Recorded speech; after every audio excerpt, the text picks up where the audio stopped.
que agora o questionamento, o Ricardo fez menção aqui, que quem pode ser esse herdeiro desses votos do bolsonarismo, mas não só, dos conservadores como um todo, da direita, da centro-direita inclusive, que é muito forte hoje no país, é justamente o governador de São Paulo, Tarcísio de Freitas. Vamos conversar agora com o cientista político e vice-presidente da empresa de análise política Arco Advice, Cristiano Noronha.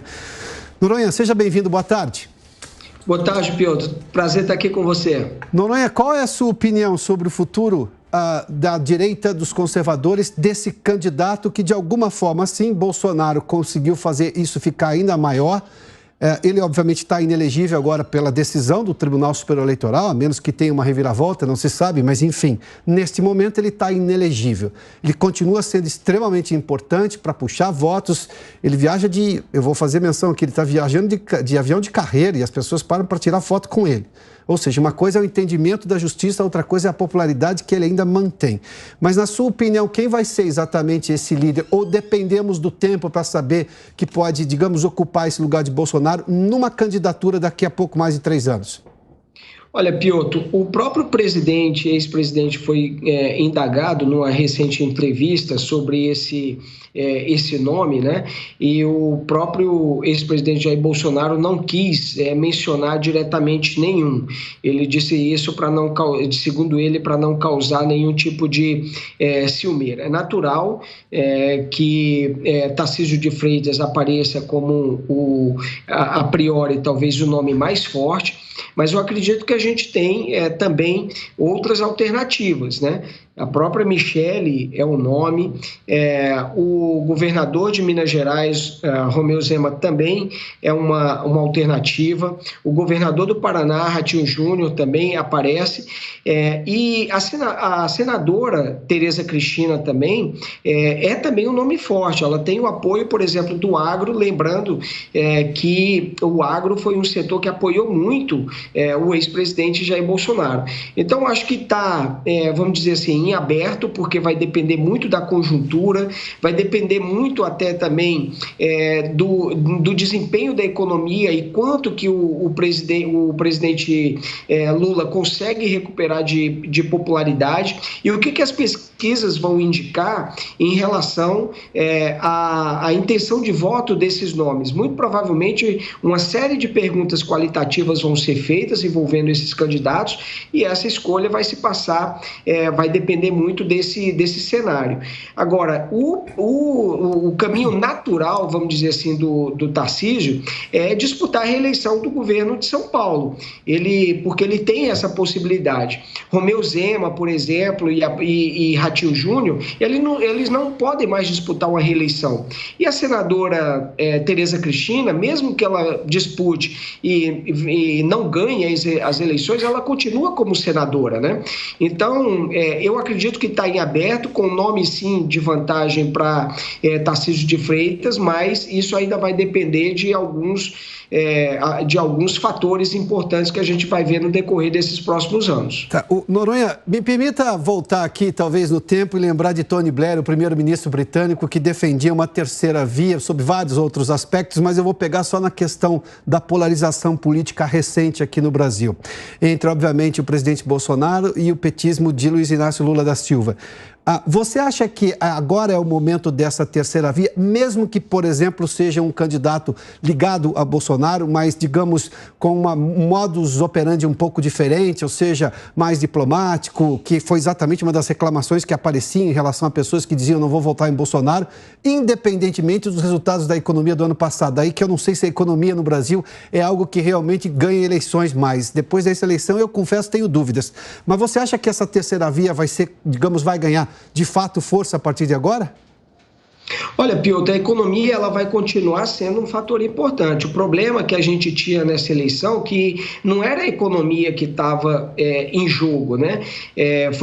Foram colocados vários outros temas que não a economia, mas a gente vê, por exemplo, a economia melhorando e a gente vê que o presidente Lula recuperou popularidade depois de ter perdido um pouco, graças justamente ao bom desempenho da economia que a gente está vendo nesse período. Eu acho que a terceira via, no momento, a gente tem poucas opções.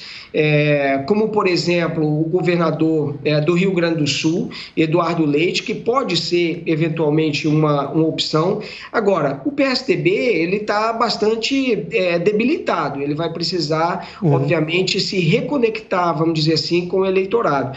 O apoio do ex-presidente Jair Bolsonaro, ele faz com que esse nome que ele venha a declarar apoio, ele passe começa a disputa num patamar bastante elevado. O piso vai ser alto, sim, talvez em torno de 18%, 20% de intenções de voto. E para conquistar eventualmente o eleitorado de centro, talvez essa opção do presidente Jair Bolsonaro vá ter que dosar um pouco o discurso, não ser tão, vamos dizer assim, enfático na crítica ao sistema eleitoral ou à justiça eleitoral, para não assustar ou afastar esse eleitorado também de centro. Então, eu acho que a gente tem aí o presidente Lula, obviamente, que concorrendo no exercício do mandato, ele é um candidato muito forte.